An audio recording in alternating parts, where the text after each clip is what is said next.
When second's making a play, short's got it covered. A winning insurance strategy doesn't rely on one person. Good hustle, good hustle. Communicate with your guys and make sure everyone's in the right coverage. It takes a team that knows its roles well, working together to provide an exceptional experience. Set the screen. You have to protect yourself. 1, 2, 3, Wildcats! Shelter Insurance ranked number 1 for auto insurance in the Forbes 2024 World's Best Insurance Companies survey.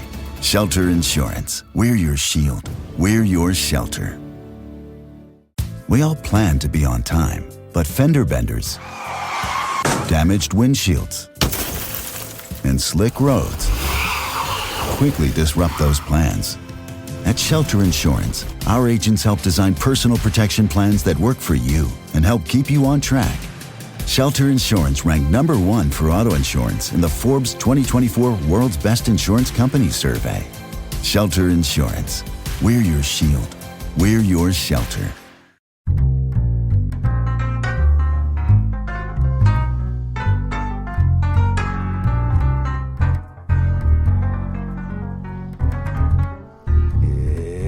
It's Monday. It's May 5th. And the word of the day is Uterpils, a Norwegian word that means a beer that's being enjoyed outside. Used in a sentence, Uterpils are great, and same for Uterpils with 2 L's, in which you take Molly and then go outside, I guess. Yeah, and if you don't like the beer, it's an Uter Pilsner. No, that's where it comes from. Yeah, probably. I'm Noah Lugeons. Stupid. I'm Elon Musk. Idiot. I'm Heath Henry. And broadcasting delayed from America's Far Center, we are the Skepticrats. Oh, this week's episode, Elon Musk spends infinity dollars for literally everyone to hate him. America will celebrate Trump's first 100 days in office by going, oh, fuck, has it only been 100 days? And Trump drove our Chevy to the levy, but the levy was high. But first, So the good. rest of the intro music.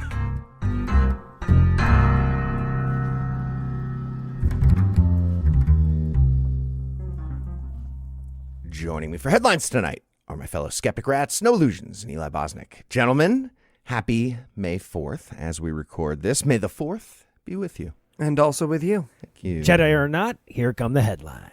All right. But before we talk about our stupid fucking country, we have some rare good news. Big congrats to Canada and big congrats to Australia. Yeah. You both elected a boring liberal instead of a Trumpy lunatic, and boring is a huge win right now. Boring. Well played. So nice to know that no one's as dumb as us yet. In our lead story tonight, it's nearly impossible, even theoretically, even modeling it on a computer, to simultaneously be the world's richest and most pathetic person. I am almost certain that Elon Musk is the first person to wear both of those hats. Impressive. But the only comfort that I have taken as his sophomoric understanding of libertarianism is bulldozed through decades of liberal reforms and vital government institutions is the knowledge that his fall from grace was inevitable, and that it was going to flame out with all the spectacle and horror of a Tesla Model S with its owner trapped inside. Well, it looks like we've clearly reached the early stages, and from what we've seen so far, I'm thinking we're going to need a lot of popcorn. Okay, but if you think about it, the hardest thing for him to buy at this point is more public hatred. He's Right? a man of ambition. Yeah. You know? Right. So early in April, Trump started making grunts about Musk leaving pretty soon. Right, he's insanely unpopular on both sides of the aisle. He's at odds with the Trump administration on several key economic issues, and his Department of Government Efficiency is increasingly unpopular with GOP voters and leadership. So Trump started saying early last month that Musk would be leaving his administration in the next few months. Well, by few, he apparently meant almost one, because by the end of April, Trump announced Musk's exit, saying he, quote, wants to get back home to his cars, end quote. I don't know what to tell you, people. I said his name backwards and everything. I don't. Hey, maybe a quick meeting with J.D. Vance, like 3 there you minutes go. max. Exactly. Fuck feel like yeah, we take could do him out of something there. quarantine for a minute. Yeah. So what has Musk accomplished in his brief time in government, or rather his time adjacent to government in a way technically unofficial enough not to require confirmation or a background check? Well, If you'll recall, when the DOGE was first announced, Musk claimed it would cut, quote, at least $2 trillion, end quote, from the federal budget. Huh. Yeah. That's a lot. It's an enormous amount, yeah, but by the time Trump was inaugurated, that number had curiously halved, and he was only pledging to cut $1 trillion. So what was his final tally? Well, according to his own thoroughly debunked numbers, they saved America $160 billion. Okay. Now, that's a fucking lie, right? But it's worth noting that the lie is only 8% of the original claim. Oh, I get it. He's using the same formula he does for Tesla's profits. Oh, there you Sure, go. Yeah. Or his playtime on Path of Exile 2. Oh, right. And Big Balls is the kid he hired to grind out all the savings. This makes so much sense. Yeah, it's all coming together. Now, the actual number is going to be hard to pin down because, well, first of all, because Musk and Big Balls have been full of shit through the whole entire process, but also because it's hard to say what the actual cost of cutting some of these jobs and programs is going to be. Especially when you factor in all the legal costs of defending those cuts in court, which is kind of a double whammy when you're the fucking government and you're also paying for the courts themselves. In fact, several nonpartisan assessments seem to suggest that DOGE ultimately cost the federal government a significant amount of money. Yeah, cut a revenue service. That's what happens. Yeah, right. Yeah, exactly. Their reckless bullshit actually added to the federal tax burden while reducing from the fucking federal tax receipts. And that's backed up by the fact that the government did spend more money in Q1 2025 than it did in Q1 2024 by a fucking lot. Yeah, turns out we actually keep track of those numbers. Yep. It's not super easy to, fudge the most watched economy in world history. Yeah. I like that DOGE finally did a government efficiency once. Like, after failing for a while, they realized the most efficient thing they could do is chop their own head off. So there you go. Right. They saved us $160 billion by not operating for the remainder of the year. Yeah. So, good work. and of course, as even Musk agrees, none of these cuts can even make a theoretical difference if they're not codified by Congress. Right? The whole strategy of just withholding money that Congress already appropriated is sketchy as hell, and even its proponents admit it can't last forever. But based on the initial reactions to Trump's budget proposal, there's no chance in hell of any of that happening. When the White House floated the idea of sending a tiny fraction of the cuts, $9.3 billion worth, to Congress for approval, Republicans balked. That is $9.3 billion, less than 6% of what Musk is claiming he saved and less than 0.5% of the original promise. Yeah, no support from lots of Republicans in Congress. So turns out there was a secret component to the red state economy. It's gumption, moxie, and the government teat, it turns out. Yeah. Oh, yeah. All that money they siphon out of the blue states. Yeah. But also known as society. We're supposed to yeah, right. But one place where his cuts do look like they're going to stick is in his personal fortune. His net worth is heavily determined by Tesla's share price, of course, which has tumbled by almost a third since Trump's inauguration. And by the way, that third is even after I factor in the significant recovery that happened after all this shit was announced about him leaving government. It's even being reported that Tesla had started the process of ousting him before this news broke. So while his $160 billion in federal spending cuts don't exist, and while his much smaller cuts won't last, the $113 billion or so of his personal fortune that he cut, that stands a pretty good chance of sticking around. Yeah, he did it. Let that sink in. Like your share price this year. Now, as regular listeners know, we here at the Skepticrat are privy to exclusive footage of the White House. Thanks to that microphone, we dressed like a duck, dressed as a sailor. And we actually managed to capture a bit of the behind the scenes over the last couple months. Let's roll that tape. You wanted to see me, Mr. President? Tyler, come on in here, buddy. How you doing, big guy? Well, pretty bad, sir. Did you know that we're kidnapping U.S. citizens and sending them to torture gulags? Oh, yeah, that's like my thing now. Oh, okay. Anyways, look, I've got Elon coming in. Sir. And I know you don't like him, but you need to help him with his Doge thing. It's Doge, sir. What's that? It's a meme. It doesn't matter. So he's kind of an insufferable idiot, and even your staunchest defenders hate him, so... Exactly, which is why I need you to rein him in a little bit. Anyways, look, I'm going to go out the side door because I can hear him coming. You do your thing. Greetings, Earthlings. Take me to your leader. Hi, Elon. Like a spaceman would say. No, I get it. So, I'm sorry, who's this? This is Big Balls. He's kind of the best. What up, what up? Bump it. I'm Bump it. not going to fist bump you. Too slow. Anyway, you guys listen to AJR? You're sweating so much. This is the fucking best dude. Me and the squad got box fucking seats last year. It was Unchained. Right. Unchained. Oh, yeah, okay, so here's the thing. The media has been covering a lot of your cuts very closely, and it seems like you guys aren't actually saving the country any money. In fact, you seem to be costing us money. Right. But E-Money, what do we always tell him?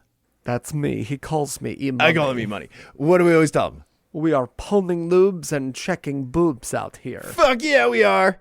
I'm sorry, what is your first language? Slavery. Okay, well, you know what? Why don't you guys put together a report of all the cuts you're planning to make and the savings that would entail? What up? Ew, yucca girl. Yikes. Is that a Nosferatu? Can I kill it? I want to kill it. No. People say that a lot about me. Sarah, this is Elon Musk and Big Balls. A pleasure, milady. Careful, stud. Haven't washed that one in a while, and yes, that is the one I wipe with. I thought I tasted cardamom. So, what do you think? You want to get out of here? Use condoms? Nah, they don't fit around the genital warts. All I need to hear, cowboy. Let's go. What was that? I don't know, man. It's gotten weird around here. So, do you play Command and Conquer? No. I'm a grand master at it. No, you're not. No, I'm not. And with that reminder that we're less than 2 years removed from the release of the Cybertruck, and already that isn't Elon's most embarrassing failure, we're going to take a quick break for a word from this week's sponsor, Ground News.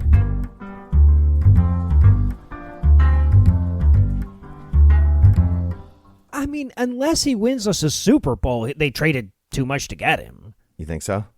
Wait, would you make that trade for any receiver in the league right now? Hey, guys, what you talking about? Oh, just the trade the Jags made to move up for Travis Hunter. Crazy. Yeah, especially since it turns out that he's like half dragon, right? I'm sorry, what? Where did you read that?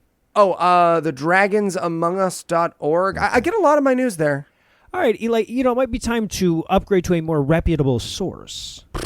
I would love to, Noah, but the dragonsamongus.org is free, and a bunch of those fancy mainstream news sources are stuck behind paywalls and subscriptions. But, Eli, if you want reputable news that's not stuck behind a paywall, why don't you try Ground News?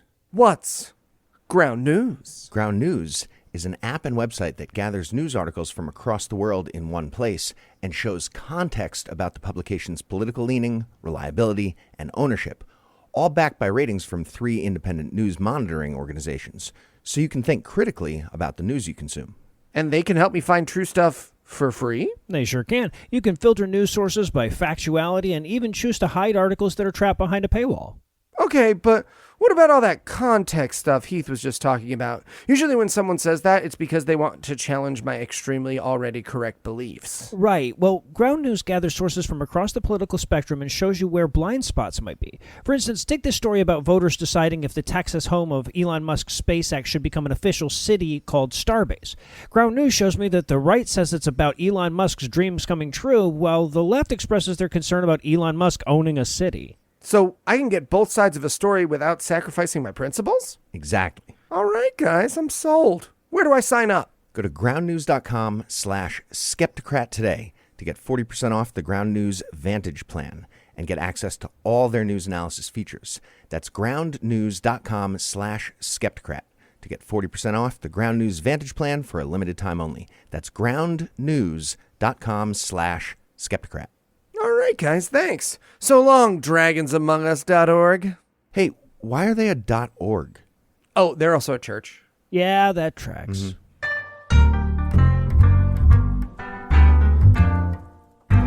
And we're back. Next up in headlines in HHS spelled backwards spells shh news. The U.S. Department of Health and Human Services released a 400-page review on transgender youth healthcare this week, focusing on gender dysphoria treatment in children and reversing both previous administration policies and expert medical recommendations on the use of medical intervention.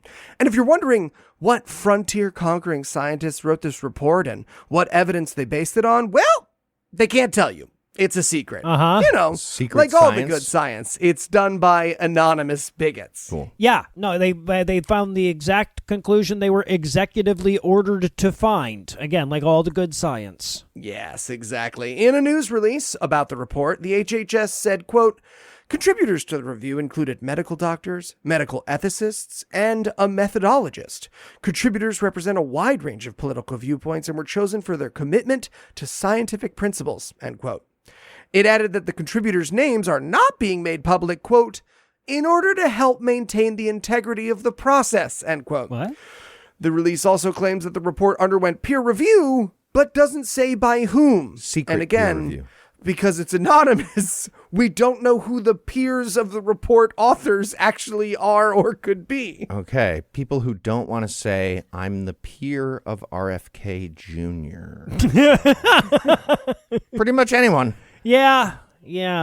Like, hey, look, if the news gets used anonymous sources, so do we, damn it. Right. So maybe we can narrow this down based on who they didn't speak to. The American Medical Association, the American Psychiatric Association, the Endocrine Society, American Psychological Association, American Academy of Pediatrics, and the American Academy of Child and Adolescent Psychiatry have all affirmed the practice of gender-affirming medical care and agree that it's clinically appropriate, evidence-based care that can provide life-saving treatment for children and adults. So they didn't talk to any of them. Right. In fact, according to Sandy Cressley, the president of the American Academy of Pediatrics, quote, this report misrepresents the current medical consensus and fails to reflect the realities of pediatric care. She added that the AAP was not consulted, quote, yet our policy and the intentions behind our recommendations were cited throughout in inaccurate and misleading ways, end quote. Oh, hey, it has been peer reviewed. Okay, this is like every economist who got cited by Trump about their stupid Yes. fucking tariff plan. So it's like, hey, bud, did you ask Grok AI how to deal with kids these days to determine that? And then be like, same question, more bigot, please. Is that where you landed? Mm-hmm. So that rules out all the actual doctors, and while we don't know the authors, it's worth mentioning that the report does cite the now infamous Cass report. If you're not familiar, you know how friend of the show, Michael Marshall, does a bunch of research and then presents it to the UK government so they stop like funding chiropractic nonsense through the NHS? Well, Hilary Cass, a retired pediatrician, basically does the opposite of that. She produced a report so dishonest and riddled with misinformation that even when the New York Times was legitimizing it in its opinion section, they essentially said, hey, this is probably going to turn out to be a bunch of lies, but don't yell at us. We're not the news section. Well, so now I think Marsh has to fight Hillary Cass in the shadow dimension to determine the ultimate fate of trans youth. And she's 67. I feel like he's got a solid chance at this. Exactly. And what's he going to do? Lose QED? Exactly. All win, no reward. So you're probably wondering, all right, Eli, with excellent sources like the Cass report, what does this groundbreaking report recommend instead of medical intervention? I'm so glad you asked. It's conversion therapy. You know, the therapy that tortures kids until they pretend to be straight, the one with such a high suicide rate that it's illegal in about half the states. The report claims that the medical groups have relied on medical treatment for transgender youth, partly because of a, quote, mischaracterization of such approaches as conversion therapy and actual quote. I think I see the issue. They're mischaracterizing the word mischaracterize, and that's like meta stupid. It's easy to get confused. Sure. But I honestly, hey, calling it conversion therapy instead of child torture is mischaracterizing it. So Exactly, they're yeah. accidentally, right? Yeah, so this is obviously evil, and it's exactly the bullshit we expected from this administration. But I point this out because it's going to give bigots a veil of legitimacy to hide behind. Not that evidence ever mattered to them in the first place, but now they get to pretend they have some, thanks to the Department of Health and Human Services. So, you know, if your bigot uncle shows up on Facebook waving this report around, just, you know, ask him to name a few of the more prominent authors of it, and he's sure to shut the fuck right up. Yeah, as he always does when he's proven wrong, yeah. And it's also worth having this in your pocket for all those idiotic lefties who thought that RFK Jr. had some kind of, misguided integrity or whatever. It took him 0 seconds to endorse torturous amounts of bigotry against children. And in Call of Duty news, how much could a banana possibly cost? $10? That's a real possibility now because our economy is being run by Lucille Bluth, but somehow more racist. Donald Trump is continuing to plow forward with the plan of an absurd blanket tariff regime for just about every imported product in the entire world. And he's claiming it's all part of a genius negotiation strategy that's going to get us better deals and reduce our trade deficits. How's that going? Well, we set a new record for trade deficits with a giant surge of buying foreign everything to get ahead of the tariffs. Not a great way to start. And now the administration is trying to make approximately 90 different individual bilateral trade deals, one for each of 90 different countries, because Trump thinks a good economy is determined by having a tie score or a winning score on like 90 different individual scoreboards. And selling a thing you want to sell is 1 point, and buying a thing you want to buy is losing a point. That's the scoring system. Yep. It's like me going to Kroger and buying 20 delightful cheeses that I wanted to buy, and then mid-cheese smile getting mad and demanding they buy 20 podcasts. and like, if they won't do it, I'm going to make myself pay double for the cheese next time for spite. But then, I don't know, like a cheesemaker is going to pop up inside my apartment next week who charges less. That's our economic plan right now. Yeah. You guys remember when they said they were going to have 90 deals in 90 days? And then the actual number was 0, and we were all like, yo, motherfuckers couldn't lock down a deal with Slovenia in 3 months' time? Really? Right. Well, but look, this is what happens when you let bad business people run the country. And look, I know what you're thinking. Eli, Donald Trump's a billionaire. But first of all, that's only true if you don't count debt to Russian oligarchs, because if you do, he's significantly poorer than I am. But he's definitely what the guys who used to try to haggle pricing at the toy store we worked at think a good businessman is. Yes.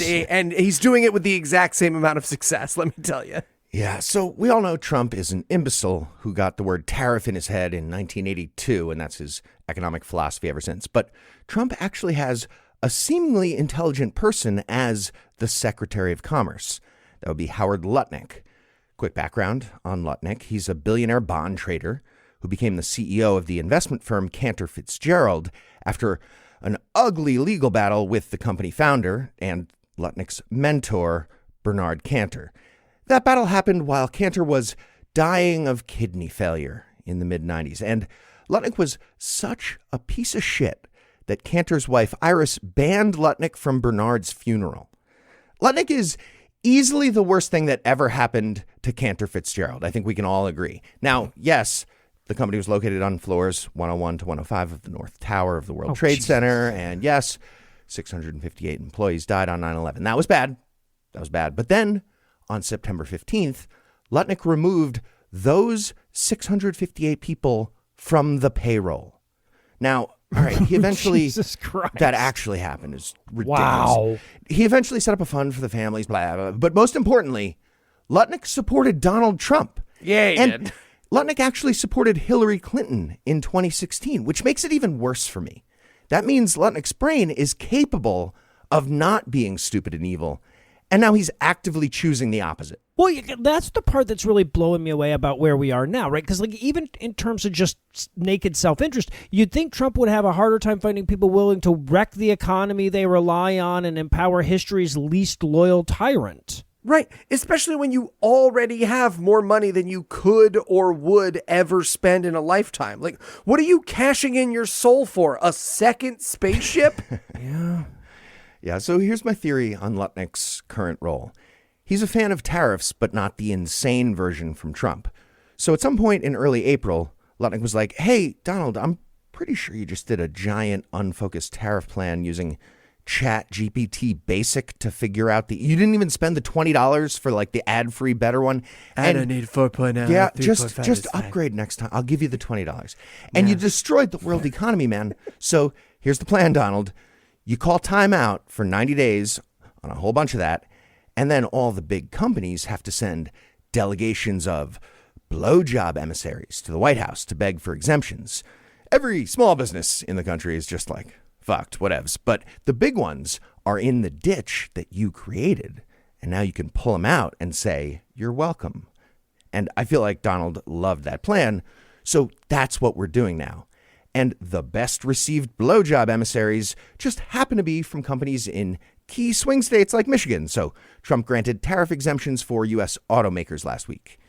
To go along with that, Lutnick announced that he definitely made a sweet new deal with one of those 90 countries, but he can't tell us about it because she's from Canada or India. It's a secret deal. Right, yeah. Uh-huh. And when news about that stuff helped the markets climb a little bit, to be clear, still inside the giant hole that Trump created, Trump declared a win. Yeah. No, and then he celebrated that win on the same day that we learned the economy shrank in the first quarter by like 0.3%. And it was projected to grow by like 2.5% before Trump started fucking with all the levers. Yeah, he's like an unaware version of what I do on our podcast. Yep. So what I do on our podcast. You remember when the Illuminati created COVID and then created a vaccine in order to continue controlling the world badly? It's like that, except real. But not every company gets a dose of the vaccine. Automakers got one, but Trump had a different plan for other parts of the retail sector. Yes, shelves are about to be empty all over the place, but that's part of the pain we need to endure as a country. In particular, the pain needs to fall on children, all the greedy little kids with their sticky little fucking hands and their wantonly decadent doll collection. Yep, that's the problem. That's the theory from Trump. Exact words from Trump last week. Quote, maybe the children will have 2 dolls instead of 30 dolls. And maybe the 2 dolls will cost a couple bucks more than they would normally.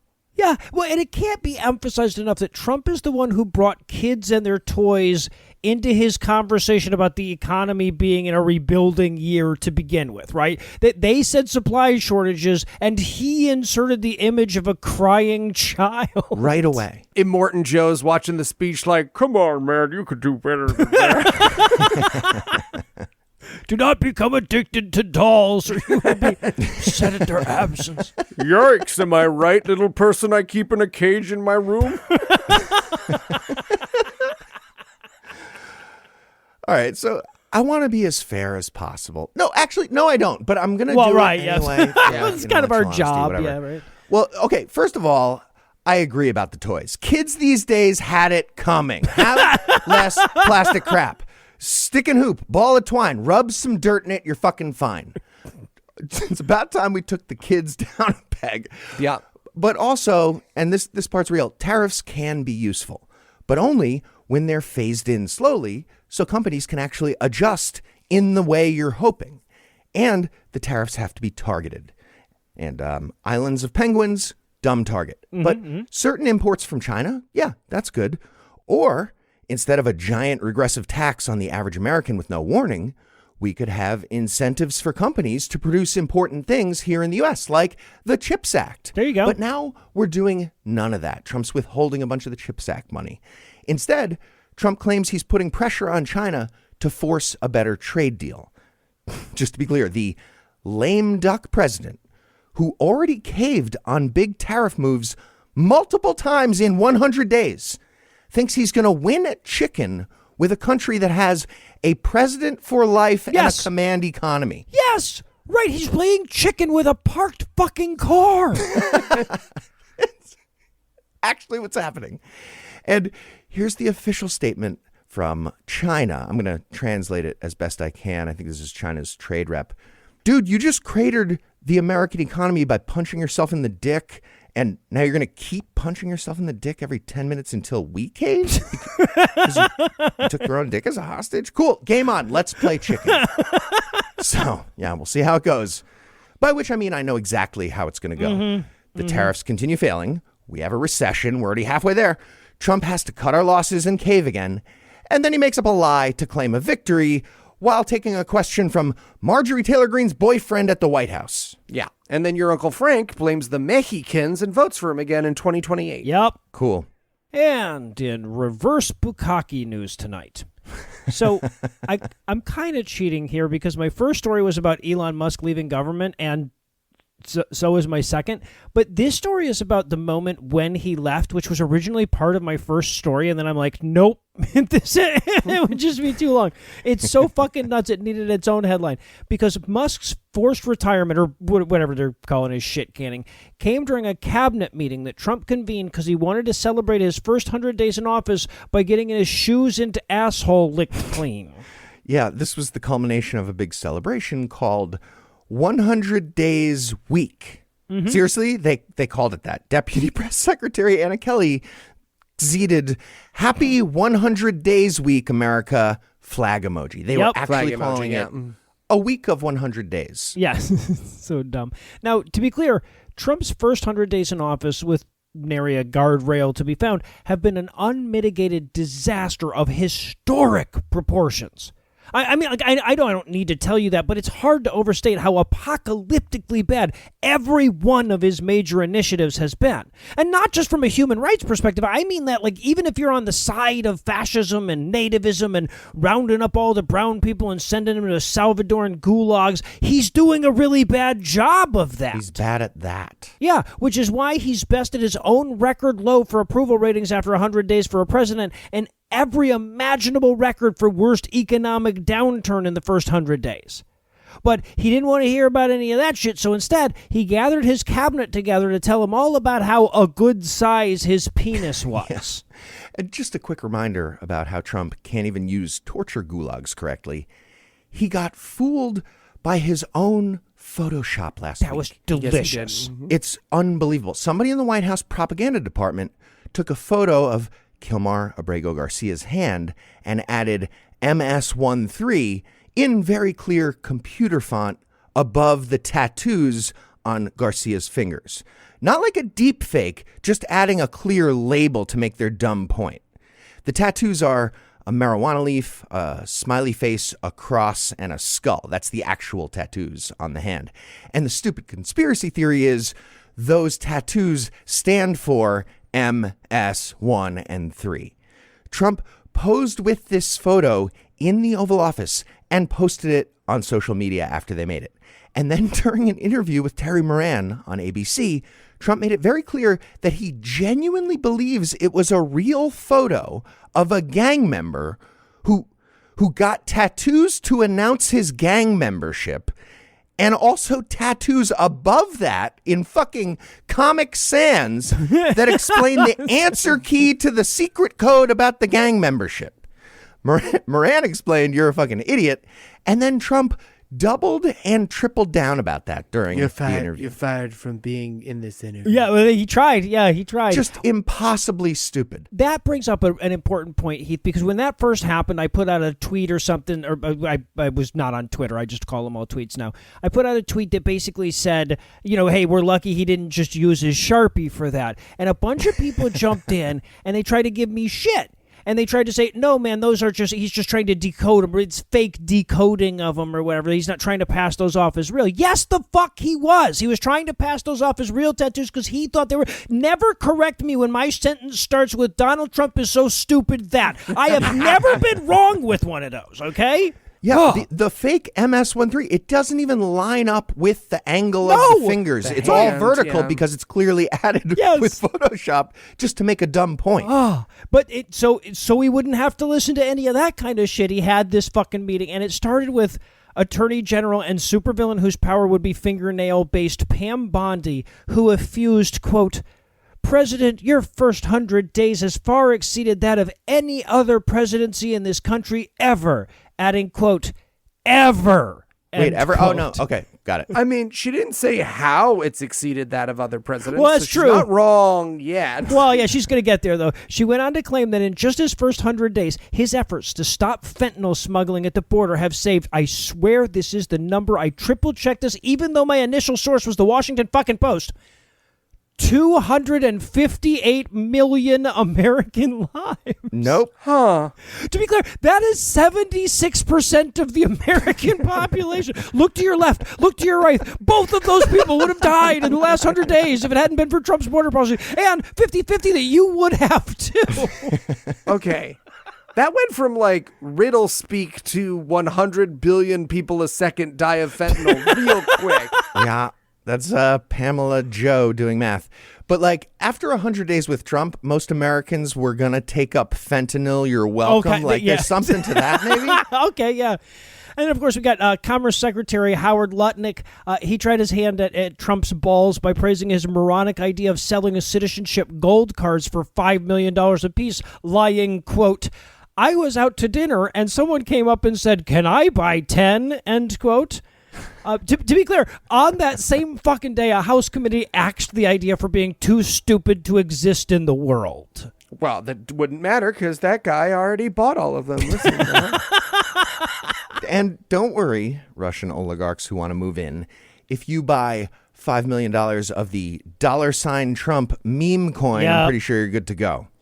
Just call in the next 10 minutes. You get the leatherette passport holster, too. Very exciting. Also, in case anybody missed it, there's a list of all the other amazing accomplishments from the first 100 days.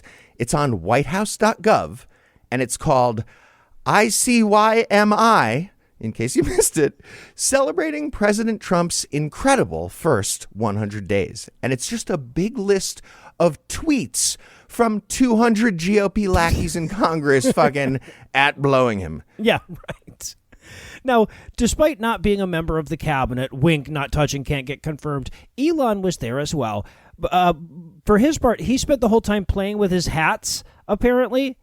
He had both a DOGE So hat stupid. and a hat that said Gulf of America, and he kept switching them out. And then in a desperate effort to be zany, the adjective one should least aspire to, let alone aspire to and fail, at one point he put on one hat over the other, and he made a joke about his hat having a hat and him wearing a lot of hats.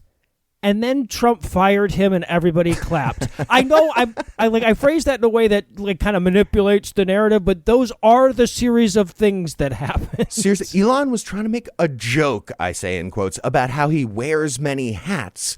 And he did that during his forced retirement ceremony about taking away his fucking hats. Yes. Yeah. Look, podcast listener, I know it's bad out there, and I know the bad guys are winning. But take a moment to Google this photo of Elon with two hats on his fucking head at a table of people who fucking hate him. A table of people. Got it. Consider just how lucky you are that you'll never be that detested. Right. Silver linings, people. Yeah, exactly. Positive. Thank you, Eli. But that's not all. You might have seen some photos of the meeting, but here at the Skepticrat, we managed to get the inside scoop with our hidden microphone. Let's roll that tape. All right, everyone, welcome to our celebration of the first 100 days of my presidency, or what I'm calling the 100-day week. That's not how many days a week has. We know, Mr. Musk, the president was joking. Oh. Keep talking. Mr. Musk, what did we say about saying that? Don't keep talking. It's fine. Now, obviously, one of the things that we want to emphasize is that we're here to be tough on crime and tough on gangs. Roger Gillian lost his family to one of these terrible, terrible gangs south of the border. Roger, thank you so much for joining us. Thank you, Mr. President. Members of the American press, when members of MS-13 killed my wife. My wife. I was told we would never see justice. Like Borat. No, we get it, Mr. Musk. It's this presidential administration. Tyler, give me your hat. That managed to crack down. You're wearing a hat. Give me your hat. No. And make sure that nothing ever happens to another family. Give it like to happened me. Oh, my God, get off of me. I'm on a lot of steroids. You know what? I think I'm done. Everyone look, I am wearing many hats. Hey, can I fucking kill this guy? I'll give you everything I have. Yeah, go ahead. Sweet. And in shameless plug for ourselves news. As you probably know by now, It's Matreon, that magical time of year when we come to you, podcast listener, and beg you for money extra hard with all the pretty pleases and puppy eyes you deserve. And you might also know that this year's Matreon has never been more important because this year we thought we were going to have to theme the month over someone else's stupid fucking policy change. But thanks to a federal judge's ruling, we just get to beg you regular. Yeah, well, the economy's on fire and people are doing cage fights for a dozen eggs at this point. So it might be a little more desperate than usual, but there won't be any changes to our billing cycles. Yes, Cool. yes, exactly. So the major reason for the change was that right now, when you pay for an app service or subscription through the App Store, Apple charges about a 27% commission that does not go to that app or vendor. And starting next year, they had threatened to ban all the apps that didn't process payments through their system. So while apps had been able to avoid that commission by charging on their websites or, charging another place, the option was about to go away. And if that sounds super fucking illegal to you, you're correct. Because as I said this week, a federal judge ruled that it is super fucking illegal and a blatant violation of antitrust laws. And Patreon announced shortly afterwards that the mandatory change to monthly billing for all legacy creators was on hold. Yeah. To be clear, Apple, the richest company in the goddamn world, like the fifth richest in the history of the world, decided that they also wanted 27% of our incomes. If Apple wants to exploit our labor, hire us to put all those little screws in the iPhones like Howard Lutnick explained. or have us fix the air conditioning for the army of robots. Like something. Something. Yeah. Think different. So I know it's not the biggest news, but it is good news, which is all too rare these days. And hey, in case I didn't mention it yet, and I think I didn't, please give us your money and check out all the fun stuff you can make happen over at Matreon.com. Maytreon. Matreon.com. And in DUI hire news, Pete Hegseth is not okay. And that's not coming from me. I mean, I am saying that, but that's coming from Colin Carroll, a top Pentagon official and close ally of Hegseth, at least until Carroll got fired last week. So Carroll did an interview with Megyn Kelly, and she asked, "Do you think Pete's okay?" And Carroll said, I don't know. I'm not sure. Actual quote. That's a the real actual quote. Yeah. And they spent the rest of the interview describing how Hegseth is definitely not okay. Apparently, Hegseth is convinced that his top people are narking to the press about all the insane chaos that happens when, a Fox and Friends weekend host gets put in charge of a $900 billion department that employs 3.4 million people. So now the Department of Defense is dealing with a paranoid lunatic boss running a new witch hunt every day instead of doing his real job very badly. I guess that's the alternative. It might be good. I don't know. Yeah. This Monday, he told us a magician taught him how to read minds at a party. So he's just been in his office with his fingers on his temples. It's a good week. What we're saying is it's a good week. Right. It's pretty terrifying where the best possible option is that nobody is in charge of the most lethal army in the history of the world. Terrifying. So here's a little background in case anyone missed it. Hegseth was one of several government officials who shared classified military information on a Signal group chat that somehow included Jeffrey Goldberg, the editor-in-chief of The Atlantic. Actually, hold on. Let me circle back a bit. Hegseth is an idiot. He's got a long history of alcohol abuse and human being abuse. Perfect for a job at Fox News fucking weekend, but not so much for running the entire Department of Defense. Nonetheless, he gets confirmed by the Senate, barely, with J.D. Vance casting the tiebreaker vote. Then the Goldberg debacle.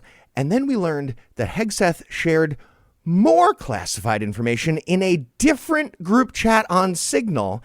That group chat included his wife, his brother, and his personal lawyer. Just, shooting the shit about missile attacks that are happening right now on Signal. Hegseth got asked about that by a reporter at the White House Easter egg roll. And that's when Hegseth had a full-on meltdown and started yelling about hoaxes straight into the camera. He yelled nothing about denying the group chats or any of his stupidity.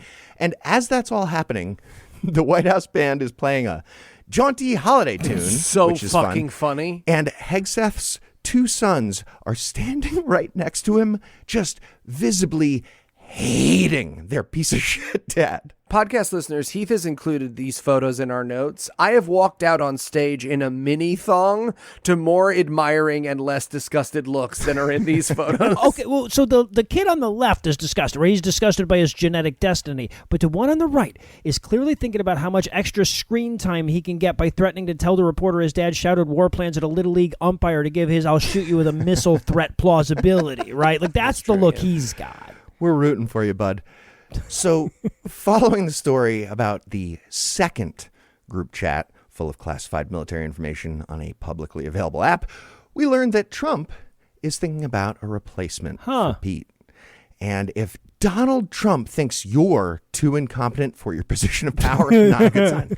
Nope. But then Trump tried to do a little damage control by saying he gave Hegseth a stern talking to, adding, quote, "I think he's going to get it together." Look, he's a good kid. He just needs a leg up to the top of our defense department. That's what he needs. So did Pete get it together? Well, depends what you mean by that. His chief of staff, Joe Casper, just fired 3 top Pentagon officials. Correction. Joe Casper is the former chief of staff. He resigned a few days after firing those people. And that's because Hegseth demanded the witch hunt to catch the people that were leaking information. And I'm just going to say that again. Peter Hegseth got mad about informational security and demanded consequences. And his solution seems to be to fire all the people with information. Yeah. Exactly. And according to Colin Carroll, the fired official I mentioned earlier, the typical workday for Pete these days is approximately 50% paranoid witch hunt stuff. That includes a series of polygraph tests being given to people all throughout the Pentagon. Okay, I swear I wrote that joke about the magician before I read that sentence in Heath's headline. Yeah. And he's doing something way dumber. Right, yeah, no, to be clear, a lie detector test is a dousing rod for truthiness. Yeah. Right. Also worth noting, Joe Casper is also terrible. Multiple sources at the DOD said he was extremely obnoxious and terrible at the job. And he talked about shitting way too much. We also learned that. Like, okay, personally, I cannot imagine what it would be like to have a coworker talking about the details of their bowel movements during work. But according to a Pentagon official at a recent meeting, Joe Casper walked in and immediately said, "Can I just tell everyone around this table that I just took an enormous shit right before coming in here?" Casper later claimed the whole thing was taken out of context.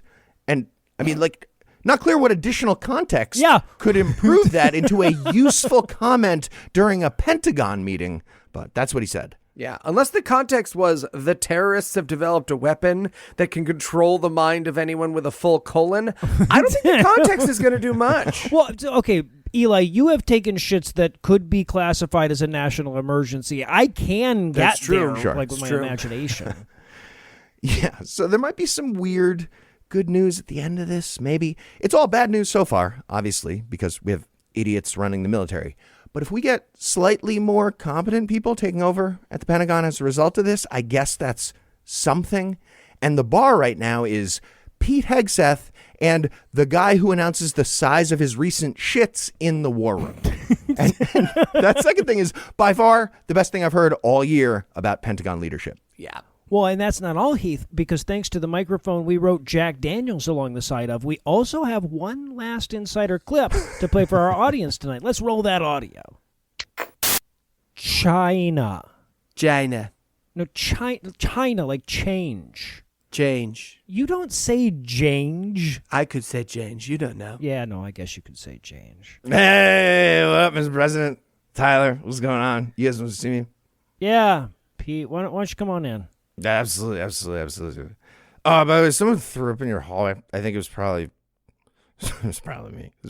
Yeah, we'll get someone to clean it up. Look, Pete, we're worried about all these leaks. Oh, man, did I piss myself again? Did I do that? Did I piss myself? No, Pete, to the press.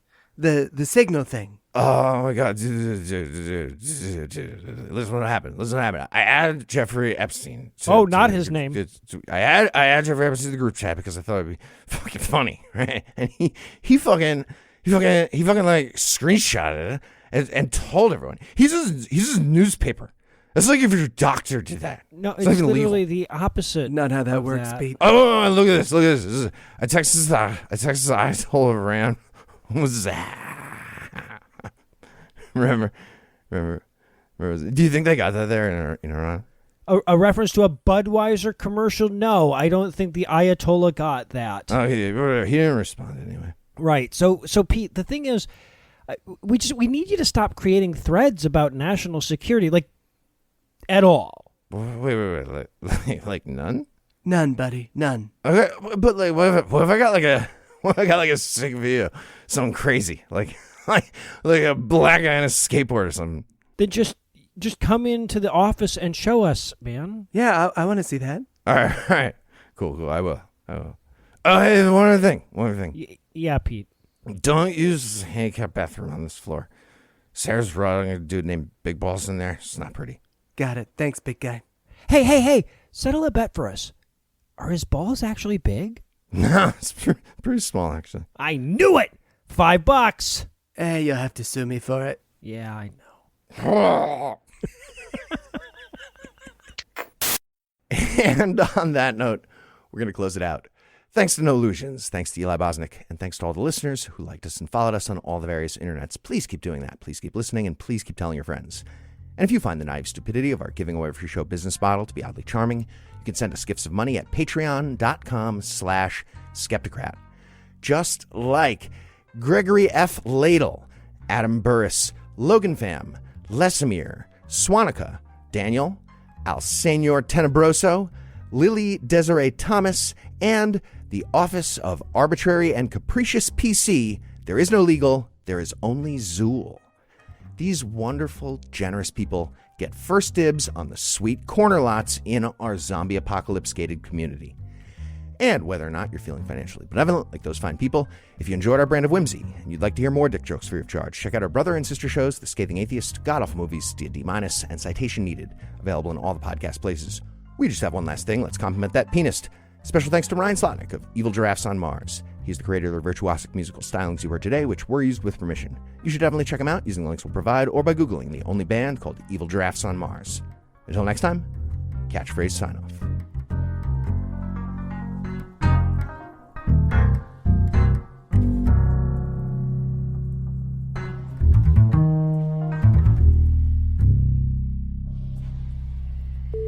By the way, someone threw up in your hallway. I think it was probably me.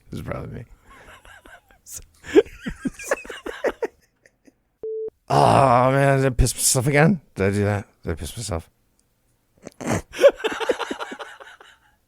Like a black guy on a skateboard or something.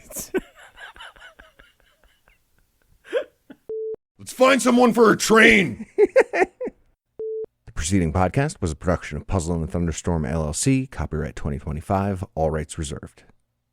Looking for a mortgage, credit card, or auto loan? Then you should know your FICO score. Did you know 90% of top lenders use FICO scores? Visit myfico.com/free today to get your FICO score for free. MyFICO makes it easy to understand your credit with FICO scores, credit reports, and alerts. Visit myfico.com/free or download the MyFICO app and discover the score lenders use most.